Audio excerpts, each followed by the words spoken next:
Well, thank you, Mother Catherine, for that introduction, and thank you for the invitation to speak to the group today.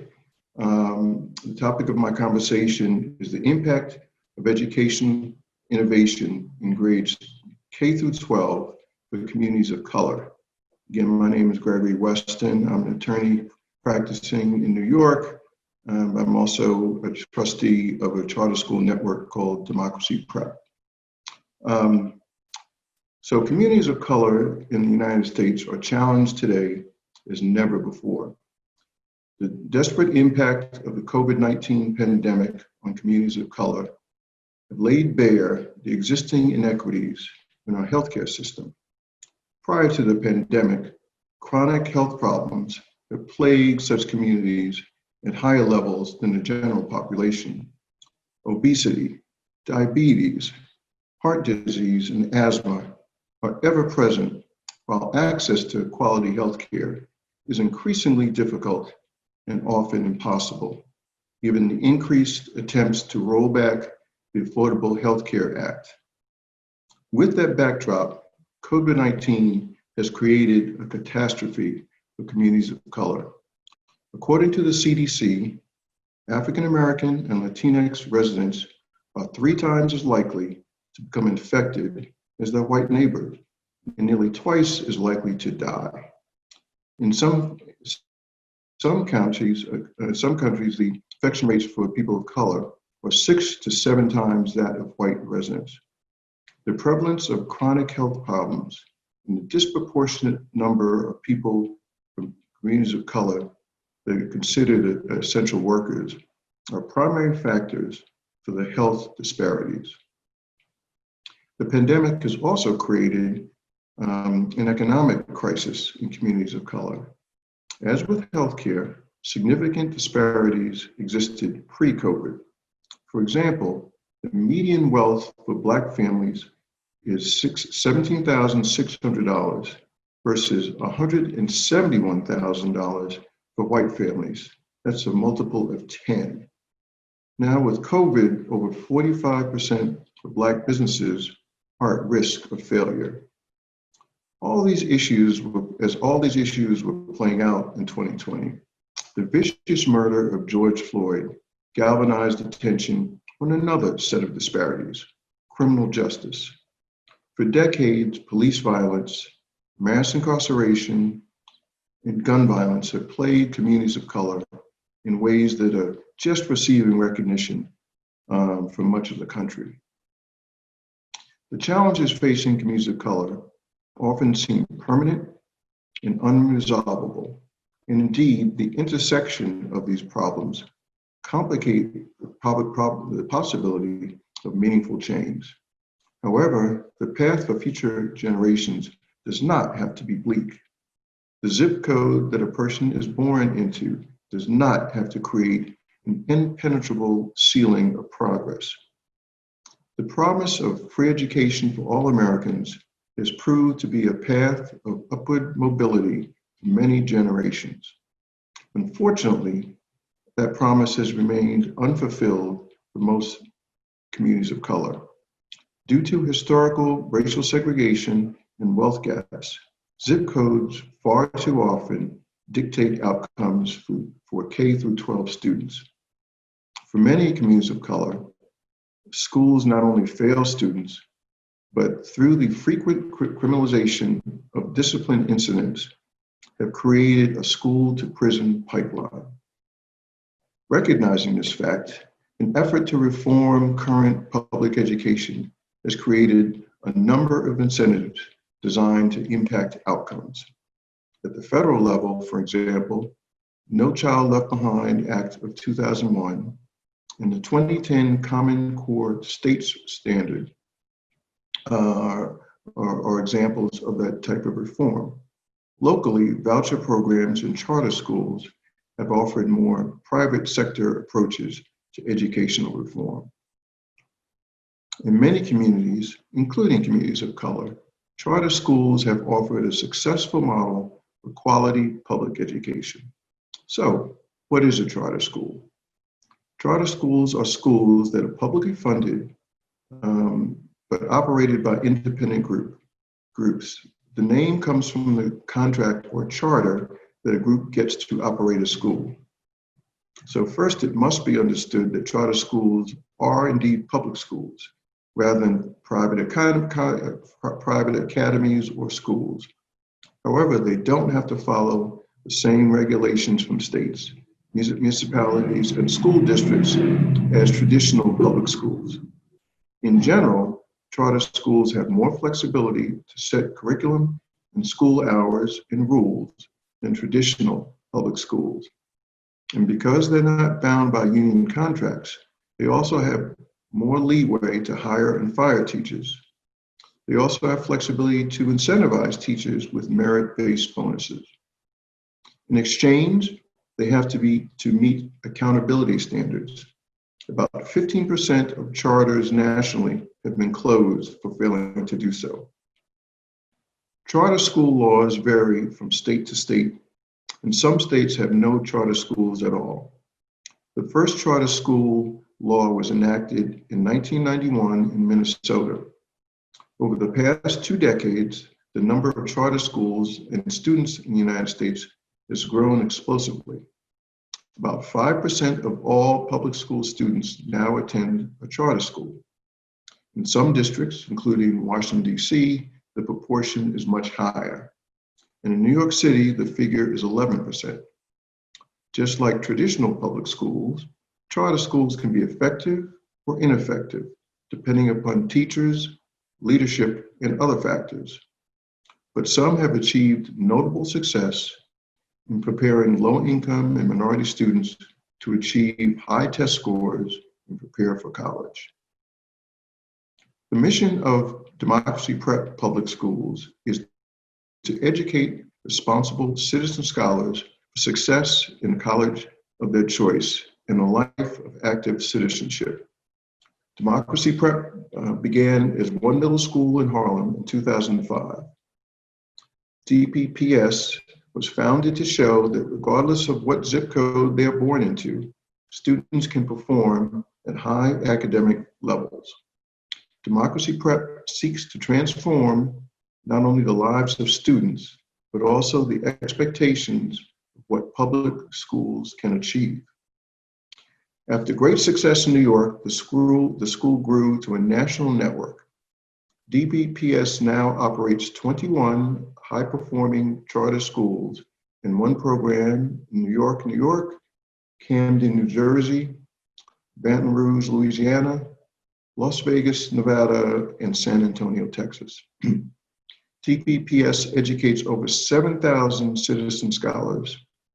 It also aims to strengthen communities by graduating young adults who are prepared for career success, who will vote in their local elections, run for elected office, volunteer and serve others, and donate to worthy charitable causes. All students learn the mantra, go to college and change the world, and they take it to heart. One example of living that mantra is that DPPS currently employs 30 alumni as teachers and administrators. 55 of our alumni work as alumni captains, supporting DP scholars on their path to and through college, right from their existing college campus. So the impact of Democracy Prep. A study by Mathematica showed that there's a 98% probability that enrolling at Democracy Prep produces a positive impact on both voting and voting registration. Democracy Prep increased voter registration rates of its students by about 16% and increased voting rates of its students by about 12%. The study also found that there's a 98% probability that enrolling in a DP school produces positive impact on voting in the 2016 election. Last spring, despite the pandemic, over 400 seniors and now graduates persevered and received an average of 4.5 college acceptances each. 75% of the college acceptances with the schools ranked competitive or higher. DPPS scholars have been accepted at a variety of historical Black colleges and universities, including Howard, Morehouse, Spelman, North Carolina A&T, Hampton University, and Grambling State. In addition, we congratulated our 4th college graduating class this spring. They have earned diplomas from a number of prestigious schools, including Yale, Barnard, Columbia, West Point, Duke, Smith, Harvard, Brown, Boston College, SUNY Albany, and Middlebury College, and so many others. The results are even more remarkable given the economic challenges facing most scholars, over 90% of whom are first-generation college attendees in their families. Examples of innovation at Democracy Prep are numerous, but I will point out a few key examples. First is the Korean Culture and Language Program, which is designed to provide students with a unique, in-depth, immersive experience and foster a development of identity, cross-cultural awareness, and language proficiency. Students will step out of their comfort zone and have an opportunity to broaden their perspectives through culture and language.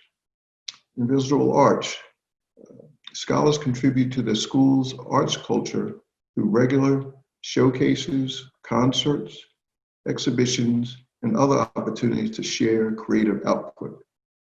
Speech and debate. Democracy Prep's strong speech and debate team consistently wins awards at the national level.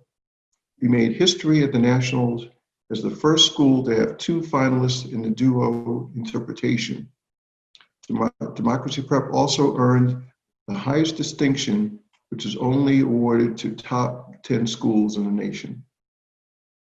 Finally, last year, the speech and debate team traveled over 16,000 miles in competing around the country.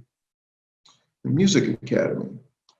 Students in grades 3 through 12 in New York City enjoy complimentary access to the DPNYC Music Academy, which meets after school and on Saturdays from October to June. Music Academy participants learn how to play keyboard, read music, and pursue excellence as a musical ensemble. Global travel. This is one of my favorites. Democracy Prep scholars are groomed to be world citizens. While most come from communities of color with little opportunity to travel, DP scholars visit dozens of elite college campuses during their tenure, and also have opportunities to visit London, England, Ecuador, South Africa, and South Korea. The results have been outstanding. One example is that our 6-year college completion rate is on par with the top quartile socioeconomic students around the country. And that is 6-year graduation rates of 63% and 4-year graduates of rate of 38%. In terms of college matriculation, during the 2020 application season, our seniors received an average of 4.8 college acceptances, received acceptances from a variety of HBCUs, and seniors also got into all 8 Ivy League schools and 6 of the sister schools. 75% of all acceptances were to schools ranked competitive or above. DP scholars all receive generous financial packages, which is a critical component to ensure graduation, as the biggest threat to graduation rates is insufficient finances. So as noted above, the challenges facing communities of color are significant, interrelated, and long-standing. All of these challenges have been exacerbated by the COVID-19 pandemic. While there's no silver bullet, History shows that quality education remains the best solution for families to provide their children with life-altering changes in their opportunity set. Rather than navigating the school-to-prison pipeline, diminished work opportunities, and low wealth probabilities, students attending quality K-12 schools can truly enjoy the American dream. Sadly, with few exceptions, family wealth and location often dictate the ability to access quality education. That is where innovation is needed. While innovation takes many forms, good charter schools are a viable solution to the dilemma. The great success of Democracy Prep Public Schools provides a vivid example of how innovation in education can transform students, families, and communities. The best way to understand the impact of Democracy Prep on its scholars is to listen to them directly. Please enjoy this video from some seniors who recently graduated from our Bronx Prep High School. Thank you very much.